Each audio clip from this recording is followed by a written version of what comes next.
সেদিন দাদা বৌদির বিরিয়ানি খেতে গিয়েছিলাম, যেদিন জন্মদিন ছিল। ফাইনালি লাইন দিয়ে আমরা রেস্টুরেন্টের কাছে এলাম। প্রচুর লাইন পড়েছিল, যেখানে বিরিয়ানি তুলছে, এটা রেস্টুরেন্টের বাইরেই।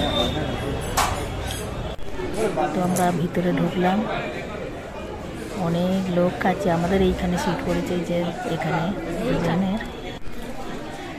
তো চলো ভিতরটা দেখিয়ে দিই। এটা 3 তলা, উপরেও আছে। তো আমাদের নিচে সিট করেছিল, একটু নিজেকেও দেখিয়ে দিলাম।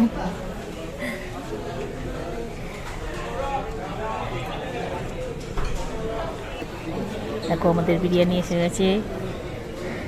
যে বিরিয়ানি কলা পাতায় করে দেয়, প্লেটের ওপরে কলা পাতা দিয়ে তারপরে বিরিয়ানি দেয়। একদম ভাপোড়া বিরিয়ানি, একদম কে কে খেতে ভালোবাসো এরকম ভাপোড়া বিরিয়ানি। এখন হচ্ছে কোনো কিছুতেই বিরিয়ানি ছাড়া জমে না। বিরিয়ানি হচ্ছে আমাদের এখন সবথেকে ফেভারিট খাবার। চলো, ছেলে শুরু করে দিয়েছে, এবারে আমিও শুরু করে দিলাম।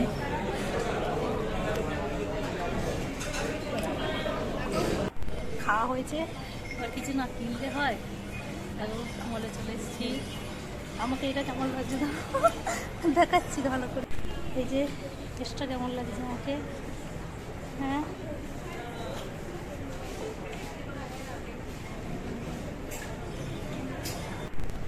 এখন একটু ঘুরে দেখেই তারপরে কি পছন্দ হয়।